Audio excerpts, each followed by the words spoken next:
Savannah, I'm coming home, Savannah. Hello everyone, this is your tutor from Made Easy Biotechnology Education YouTube channel. Today I am going to start the Fish Morgolias method for more than 3 sequences, and this is my part number 4 of unit 4. And Fish Morgolias method is very important for the AKTO exam point of view, and also it is very complex. So let's understand it step by step. So I hope you will like the video, and if you have any doubt please mention in the comment section. So let's start the topic. So as you all know that Fish Morgolias method is a method which I use for the construction of the phylogenetic tree. So Fish Morgolias एक ऐसा method होता है जिसका use करके जो है हम लोग फाइलोजेनेटिक ट्री का कंस्ट्रक्शन करते हैं, जिसकी वजह से हमें इवोल्यूशनरी रिलेशनशिप का पता चलता है. बट फिश मोर्गोलियास मेथड जो होता है ये अनरूटेड ट्री को प्रोड्यूस करता है. मतलब कि ये सिर्फ जो है टोपोलॉजिकल रिलेशनशिप बताता है स्पीसीज़ के बीच में, और जो अनरूटेड ट्री होती हैं उनको अपने एंसेस्टर के बारे में उतनी इन्फॉर्मेशन नहीं होती है, या फिर अननोन एंसेस्टर होते हैं अनरूटेड ट्री के. सो फिश मोर्गोलियास मेथड हमने 3 सीक्वेंसेस के लिए पिछले वीडियो में देख रखा है. Now we are going ahead to see the Fitch Margoliash method for more than 3 sequences. So for this we need to solve a question. So here a question for the Fish Morgolias method tree construction for more than 3 sequences is given. So here A, B, C, D and E, there are 5 sequences are given in the table, and according to this we need to draw the phylogenetic tree construction. So initially this is the table which is given as a question. So in this case what you need to do, I am going to tell you step by step. So firstly you need to find the shortest distance. The shortest distance आपको सबसे पहले पता करना पड़ेगा कि shortest distance किसके बीच में है. सो अगर आप लोग देखें यहाँ पे तो shortest distance जो है D और ई के बीच में शॉर्टेज डिस्टेंस है जो कि 10 है. तो यहाँ पे हमारा डी और ई के बीच में जो है शॉर्टेज डिस्टेंस हो गया, तो डी और ई जो है क्लस्टर होंगे. सो स्टेप 1 में क्या होता है, डिस्टेंस कैलकुलेशन. सो इसमें हम लोग क्या करेंगे, डी और ई के अलावा जितने भी सीक्वेंसेस बचे हैं जैसे कि ए, बी एंड सी, इन तीनों को हम लोग जो है डब्ल्यू मान लेंगे. फिर इसके बाद हम लोग जो है डब्ल्यू से डी का डिस्टेंस कैलकुलेट करेंगे एंड डब्ल्यू से ई का डिस्टेंस कैलकुलेट करेंगे. So initially the distance between the W and D, अगर हमें डब्ल्यू और डी के बीच में डिस्टेंस पता करना है तो D W is equal to 1/3. अगर हमें डब्ल्यू और डी के बीच में डिस्टेंस पता करना है तो D A, D B and D C, इन तीनों के डिस्टेंस को अगर हम लोग 3 से डिवाइड कर देंगे तो हमें जो है उसके बीच का डिस्टेंस पता चल जाएगा. So for D W is equal to 1/3 D A D B D plus D C D. And here 1/3 D A D की वैल्यू जो है वो 39 है. डी ए डी की वैल्यू जो है वो 39 है. फिर डी बी डी की वैल्यू जो है वो है हमारी 41 एंड डी सी डी की वैल्यू जो है वो है 18. सो डी ए डी की वैल्यू 39, डी बी डी की वैल्यू जो है 41 है एंड डी सी डी की वैल्यू जो है 18 है. इन तीनों की वैल्यू को ऐड करके 3 से डिवाइड कर देंगे तो हमारा आएगा 1/3. 98 एडिशन करने पर आ रहा है. अगर हम लोग 98 को 3 से डिवाइड करेंगे then we will get the 32.6 which is approximately equal to the 33. So ये रहा distance between D and W. अब हम लोग जो है डी और डब्ल्यू एंड ई के बीच में डिस्टेंस कैलकुलेट करेंगे. सो इसके लिए हम लोग क्या करेंगे, जैसे हम लोग जो है डी के बीच में डिस्टेंस कैलकुलेट करना था तो D A D B D and D C D कर रहे थे, वैसे ही अगर ई और डब्ल्यू के बीच में डिस्टेंस कैलकुलेट करना है तो इसमें हम लोग जो है D A E plus D B E plus D C E, इन तीनों की वैल्यू को ऐड करके 3 से डिवाइड कर देंगे. एंड डी ए ई की वैल्यू जो है वो 41 है, डी बी ई की वैल्यू 43 है, डी सी ई की वैल्यू 20 है. एंड ये तीनों वैल्यू हमें पता चल गई. अब हम लोग इनको जोड़ के 3 से डिवाइड कर देंगे तो तीनों की वैल्यू जोड़ने पे 104 आ रही है. 104 को जब हम लोग 3 से डिवाइड करेंगे तो we will get 34.6 which is approximately equal to the 35. So हम लोग जो है डी ई को क्लस्टर करना था तो हमें सबसे पहले पता करना पड़ेगा कि डी और ई का डिस्टेंस क्या है डब्ल्यू के बीच में, जो कि हम लोग कैलकुलेट कर रखे हैं. Now the step 2 involve the branch length calculation. So step 2 में हम लोग ब्रांच लेंथ कैलकुलेशन करेंगे। तो इसमें हम लोग ब्रांच लेंथ कैलकुलेशन कैसे करेंगे, सबसे पहले हम लोग जो ब्रांचेज हैं उनके नेम को देंगे, जैसे कि डी और ई है और ये हमारा डब्ल्यू है जो कि ए बी एंड सी के इक्वल है। तो यहाँ पे हम लोग इस वाले ब्रांच को स्मॉल डी एंड इस वाले ब्रांच को स्मॉल ई से रिप्रेजेंट करेंगे। And as you all know that the branch length of between the D and E is 10। D और E के बीच में branch length 10 है, तो इसको जो है हम लोग D plus E is equal to 10, this is our first equation. So D और E की वैल्यू जो है वो 10 आ गई। अब हमें पर्टिकुलरली D की वैल्यू और E की वैल्यू कैलकुलेट करनी है, तो इसकी वजह से हमें D की वैल्यू कैलकुलेट करनी पड़ेगी। So small d is equal to D D W. D D W मतलब कि ये वाला distance plus D E D D E मतलब कि ये वाला डिस्टेंस एंड इसमें से हमें माइनस करना है डी ई डब्ल्यू। सो डी ई डब्ल्यू को माइनस करना है, ये वाली डिस्टेंस मतलब इन दोनों डिस्टेंस को जोड़ करके ये वाली डिस्टेंस को माइनस कर देनी है एंड टोटल को 2 से डिवाइड कर देंगे। सो हमारी डी डी डब्ल्यू की डिस्टेंस कितनी है, जो कि 33 as we have calculated it. हमने इसको पहले ही कैलकुलेट कर रखा है, तो डी डी डब्ल्यू की वैल्यू जो है 33 है, फिर डी डी ई की वैल्यू जो है वो 10 है, जो कि हम लोग डी डी ई, तो डी प्लस ई की वैल्यू 10 है तो डी डी ई की वैल्यू भी 10 होगी। अब हम लोग डी ई डब्ल्यू की वैल्यू कितनी है, तो यहाँ पे हम लोग कैलकुलेट कर रखे हैं जैसे कि डी ई डब्ल्यू की वैल्यू 35 है। So 33 plus 10 minus 35 divided by 2, तो ओवरऑल हमारा 8/2 आएगा which is ultimately equal to the 4। So यहाँ पे हमारी जो डी की वैल्यू जो है वो 4 आ गई। So let's move ahead. Now D की वैल्यू 4 आ गई हमारी। अब हम लोग जैसा कि जानते हैं D plus E is equal to 10, so 4 plus E is equal to 10 होगा और ई की वैल्यू हमारी यहाँ से 6 आ जाएगी। तो इससे हम लोग कैलकुलेट कर सकते हैं कि डी की वैल्यू जो है वो 4 है और ई की वैल्यू जो है वो 6 है। नाउ हमारी यहाँ पे डी और ई की वैल्यू 10 है, तो डी की वैल्यू हमने कैलकुलेट किया 4 है और ई की वैल्यू जो है वो हम लोग यहाँ से कैलकुलेट करेंगे तो हमारा 6 आ जाएगा। तो यहाँ पे ब्रांच लेंथ डी की वैल्यू 4 आ गई और ई की वैल्यू जो है 6 आ गई। तो फिर से हम लोग जो है फाइलोजेनेटिक ट्री को बनाएंगे, जो कि डी ई, यहाँ पे हम लोग D is equal to 4 and E is equal to 6 हो गया and this is are W which is equal to the A B and C. ये हो गया हमारा यहाँ तक का step number 2। Now step three में क्या होगा, हम लोग चार्ट को अपडेट करेंगे। चार्ट को कैसे अपडेट करेंगे, क्योंकि डी और ई के बीच में शॉर्टेज डिस्टेंस था, तो डी और ई जो है क्लस्टर होकर के एक पेयरिंग कर लेंगे। तो यहाँ पे सबसे पहले हमें कैलकुलेट करना पड़ेगा distance between D E and A. D E और ए के बीच में डिस्टेंस कितना है, तो इसको कैलकुलेट करने के लिए हमें पीछे जाना पड़ेगा फर्स्ट वाले चार्ट में। तो डी ई और ए के बीच में डिस्टेंस कितना है, डी ई मतलब कि डी और ए के बीच में 39 है एंड ए और ई के बीच में 41 है। तो इस हिसाब से अगर हम लोग डी ई और ए के बीच में डिस्टेंस कैलकुलेट करें तो वो जो है हमारा 39 प्लस 41 डिवाइडेड बाई 2 आ जाएगा एंड इसको ओवरऑल करें तो 80/2 that is equal to the 40। So D E और ए के बीच में डिस्टेंस हमारा 40 आ गया। ऐसे ही हम लोग डी ई और बी के बीच में डिस्टेंस कैलकुलेट करेंगे। तो डी बी की वैल्यू जो है वो 41 है और डी ई की वैल्यू जो है 43 है। इसको 2 से डिवाइड करेंगे तो 84 divided by 2 that is equal to the 42। So D E और बी के बीच में वैल्यू जो है वो 42 आ गई। ऐसे ही हम लोग सी के लिए कैलकुलेट करेंगे। तो सी में डी सी की वैल्यू जो है 18 है और सी ई की वैल्यू जो है वो 20 है। Divided by 2 that is 38 divided by 2 which will be equal to the 19। So ऐसे हम लोग जो है डिस्टेंस कैलकुलेट करेंगे।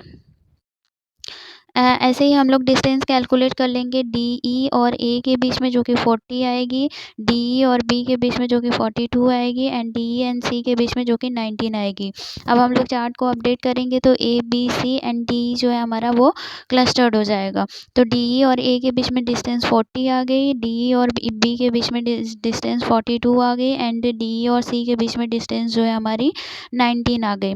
अब ये हमारा चार्ट जो है अपडेट हो गया। नाउ स्टेप 4 क्या होगा, इसमें हम लोग जो है अगेन रिपीट करेंगे स्टेप 1, 2 और 3 को। और स्टेप 1, 2, 3 को रिपीट करेंगे तो यहाँ पे क्या होगा, सबसे पहले हम लोगों को शॉर्टेज डिस्टेंस पता करना पड़ेगा। एंड अगर शॉर्टेज डिस्टेंस इस टेबल में देखें तो 19 है। सो 19 जो है वो शॉर्टेज डिस्टेंस किससे किसके बीच में है, सी के बीच में है और डी के बीच में है। मतलब कि अब हमारा सी और डी जो है क्लस्टर होंगे और सी और डी को छोड़ के जितने भी सब होंगे उनको जो है हम लोग डब्ल्यू सपोज कर लेंगे। जैसे कि वहाँ पे फर्स्ट वाले में हम लोग A B C is equal to W लिए थे। यहाँ पे हमारा जो क्लस्टर्ड पेयर है उसके अलावा जितने भी सीक्वेंसेस बचेंगे उनको डब्ल्यू हम लोग मान लेंगे। नाउ तो अब हम लोग जैसे उसमें हम लोग कैलकुलेट कर रहे थे डिस्टेंस, वैसे ही इसमें भी हम लोग जो है डिस्टेंस को कैलकुलेट करेंगे। सो इसमें हमारा basically distance between W and D, W और डी के बीच में डिस्टेंस क्या है, तो इसके लिए 1/2 डी ई ए प्लस डी ई बी। मतलब कि अगर हमें डब्ल्यू और डी के बीच में डिस्टेंस पता करना है तो डी ई ए और डी ई बी इन दोनों के बीच में डिस्टेंस को जोड़ करके 2 से डिवाइड कर देंगे। तो 40 + 42 divided by 2 that is equal to the 41। Now ऐसे ही हम लोग जो है डिस्टेंस कैलकुलेट करेंगे डब्ल्यू एंड सी के बीच में। तो डब्ल्यू एंड सी के बीच में डिस्टेंस कैलकुलेट करेंगे तो ये जो है हमारा 1/2 D A plus D B के बराबर होगा। डी ए का वैल्यू कितना है, 39। डी ए की वैल्यू जो है 39 है और डी बी की वैल्यू जो है 41 है। इस हिसाब से हमारा distance between W and C जो है वो आ जाएगा 40। Now branch length calculation should occur. So यहाँ पे हमारा सी और डी क्लस्टर हो रहे हैं तो सी एंड डी, ये जो है हमारा डब्ल्यू जो कि ए एंड बी के बराबर है। हम लोग मार्किंग करेंगे ब्रांच लेंथ की, तो इसकी सी हो गई, लेट्स सपोज इसकी ब्रांच लेंथ की जो डिस्टेंस है वो एम है। सो सी और एम की वैल्यू जो है 19 है क्योंकि शॉर्टेज डिस्टेंस जो है सी और डी के बीच में, तो इसकी वजह से इन दोनों का डिस्टेंस हमें पता है 19 है। अब हमें पर्टिकुलरली कैलकुलेट करना है कि सी की वैल्यू और एम की वैल्यू कितनी होगी। सो सी के लिए हम लोग क्या करेंगे, 1/2 D C D E plus C D W C minus D W D E. इस फॉर्मूले को यूज़ करेंगे तो हमारा सी डी ई ये वाली डिस्टेंस को कैलकुलेट करेंगे प्लस डी डब्ल्यू सी ये वाली डिस्टेंस को, इन दोनों डिस्टेंस को ऐड कर देंगे एंड इसमें से हम लोग माइनस करेंगे डी डब्ल्यू डी ई को। तो यहाँ पे हमारा c इज इक्वल टू 1/2 19 + 40 - 41 हो जाएगा। c की वैल्यू अगर कैलकुलेट करें तो 1/2 18, तो c की वैल्यू ओवरऑल 9 आ गई। फिर यहाँ पे हमारा c + m is equal to 19 था तो इस हिसाब से हमारा m जो है वो 10 आ गया। यहाँ पे जो हम लोग ये वैल्यू पुटअप किए हैं डी सी डी ई और डब्ल्यू सी की, ये हम लोगों ने जो है जो पीछे वैल्यू कैलकुलेट कर रखी थी वहीं से लिए हम लोग। जैसे डब्ल्यू सी की वैल्यू 40 है और डी डब्ल्यू डी ई की वैल्यू जो है वो 41 है। तो इस हिसाब से यहाँ पे वैल्यू रखने के बाद हमें जो है सी की वैल्यू 9 मिल गई एंड एम की वैल्यू जो है 10 मिल गई। अगेन हम लोग जो है फाइलोजेनेटिक ट्री कंस्ट्रक्ट करेंगे on the basis of the branch length calculation. So यहाँ पे सी की वैल्यू जो है वो 9 आ गई एंड एम की वैल्यू जो है वो 10 आ गई एंड ये हमारा डब्ल्यू तो ऐसे ही रहेगा। फिर हम लोग जो है अपडेट करेंगे चार्ट को, तो इसमें क्या होगा, जब अपडेट करेंगे चार्ट को तो सी डी ई जो है क्लस्टर्ड हो जाएंगे, मतलब सी डी ई एक पेयर में हो जाएंगे। तो इसके लिए हमें क्या करना पड़ेगा, सबसे पहले डिस्टेंस कैलकुलेट करना पड़ेगा ए और सी डी ई के बीच में। तो हमें ए और सी डी ई के बीच में डिस्टेंस कैलकुलेट करना है। तो इसके लिए हमारा क्या होगा, 40 + 39 डिवाइडेड बाई 2। जैसे कि अगर हम लोग पिछले चार्ट में देखें तो अगर हमें डिस्टेंस कैलकुलेट करना है, if we want to calculate the distance between the A and C D E, तो ए और सी डी ई के बीच में डिस्टेंस कैलकुलेट करने के लिए हमें क्या करना पड़ेगा, ये जो है ए और सी के बीच में डिस्टेंस है और ये जो है ए और डी ई के बीच में डिस्टेंस है। तो ए और सी डी ई के बीच में डिस्टेंस कैलकुलेट करेंगे तो हमारा 39 + 40 डिवाइडेड बाई 2 आ जाएगा, जो कि आई थिंक 79 डिवाइडेड बाई 2 हो जाएगा। ऐसे ही distance between B and C D E, इसके बीच में डिस्टेंस कैलकुलेट करेंगे 40 + 42 डिवाइडेड बाई 2। हम लोगों ने अब डिस्टेंस जो है सी डी ई और ए के बीच में कैलकुलेट किया तो 39.5 आया, एंड बी और सी डी ई के बीच में डिस्टेंस कैलकुलेट किए तो 41.5 आया। अब हम लोग अगेन जो है जो हमारा चार्ट था उसको अपडेट करेंगे तो A B and C D E बनेगा, and A B and C D E 3 sequences बनेंगे। यहाँ पे अगर हम लोग ए और सी डी ई के बीच में डिस्टेंस देखें तो कैलकुलेट करने पर 39.5 आया है, and B and C D E के बीच में डिस्टेंस कैलकुलेट करें तो 41.5 आया है। ये चार्ट जो है हमारा ऐसे हो गया, मतलब कि अब ये 3 सीक्वेंसेस का चार्ट हो गया। तो यहाँ पे हम लोग जो है फिश मॉर्गोलियास मेथड का यूज़ करेंगे 3 सीक्वेंसेस के लिए। तो यहाँ पे हम लोग फिर से चार्ट को देखेंगे तो चार्ट में हमारा जो शॉर्टेज डिस्टेंस है वो है 22। 22 किसके किसके बीच में आ रहा है, तो 22 जो है ए और बी के बीच में डिस्टेंस आ रहा है, मतलब ए और बी के बीच में शॉर्टेज डिस्टेंस है, और ए और बी जो है अब क्लस्टर होंगे। तो यहाँ पे अगर हम लोग एक फाइलोजेनेटिक ट्री बनाएं तो यहाँ पे हमारा A B and C D बनेगा। यहाँ पे अगर हम लोग ब्रांच लेंथ की नेमिंग करें तो ये ब्रांच लेंथ ए हो गई, एंड ये जो है ब्रांच लेंथ बी हो गई। And according to the table the branch length between A and B is equal to 22। अब हमें पर्टिकुलरली कैलकुलेट करना है कि ब्रांच लेंथ ए की वैल्यू कितनी होगी एंड ब्रांच लेंथ बी की वैल्यू कितनी होगी। So let's move ahead to calculate the distance of A and B branch length. So here for the calculation of branch length A, so here formula will be used is equal to A is equal to 1/2 DACDE plus DAB minus BCDE। ये कैसे आया formula, तो इसको बता सकते हैं ऐसे, जैसे कि DACDE, तो मतलब कि ये वाली जो लेंथ है ये, एंड DAB ये लेंथ, इन दोनों को ऐड करेंगे एंड इसमें से DBCDE इस डिस्टेंस को माइनस कर देंगे तो हमारा जो है ए की वैल्यू आ जाएगी। तो 1/2 DACDE की वैल्यू जो है 39.5 है, एंड DAB की वैल्यू जो है वो 22 है, जो कि यही वाली हमारी डिस्टेंस है, ए और बी के बीच में डिस्टेंस जो है 22 है। और हमारा DBCDE की वैल्यू कितनी है 41.5। तो 41.5 को हम लोग इन दोनों को जोड़ करके 41.5 को इसमें से माइनस कर देंगे तो हमारा जो है 21 वैल्यू आ गई। अब हम लोग जो है ए की वैल्यू कैलकुलेट करेंगे तो हमारी ए की वैल्यू जो है 10 आ गई। अब हम लोग जैसा जानते हैं कि A plus B is equal to 22 है, तो यहाँ पे अगर हम लोग बी की वैल्यू कैलकुलेट करें तो हमारी बी की वैल्यू जो है 12 आ गई। यहाँ पे हम लोग ए की वैल्यू 10 एंड बी की वैल्यू 12 आ गई। ऐसे ही करते करते हम लोगों ने सारे ब्रांच लेंथ को कैलकुलेट कर रखा है। ए की वैल्यू जो है हमारी 10 आ गई, बी की वैल्यू जो है 12 आ गई, सी की वैल्यू 9 आ गई, डी की वैल्यू 4 आ गई, एंड ई की वैल्यू जो है 6 आ गई। तो पांचों सीक्वेंसेस के पांचों ब्रांच लेंथ जो है हम लोगों ने कैलकुलेट कर रखा है। अब हम लोग जो है ड्रॉ करेंगे फाइलोजेनेटिक ट्री को।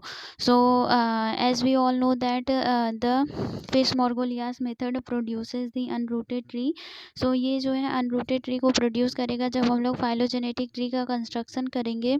तो ये हमारा ए बी हो गया, ए बी एक साथ क्लस्टर हुए हैं, फिर सी डी ई एक साथ, लेकिन डी ई जो है पहले क्लस्टर हुए थे, फिर उसके बाद सी जो है उससे क्लस्टर हुआ है। तो इस प्रकार से हमारी फाइलोजेनेटिक ट्री बनेगी और इसमें हम लोग ब्रांच लेंथ को डिनोट कर देंगे कितना है। ए की वैल्यू 10 है, बी की वैल्यू 12 है, सी की वैल्यू 9 है, डी की वैल्यू 4 है, एंड डी की वैल्यू 6 है। अब हम लोग जो फाइलोजेनेटिक ट्री कंस्ट्रक्ट किए हैं इसमें 2 सीक्वेंसेस 2 लेंथ और बाकी हैं। ये वाला लेंथ कितना है एंड ये जो लेंथ है ये कितना है, इसको कैलकुलेट करने के लिए हम लोग फॉर्मूला यूज़ करेंगे।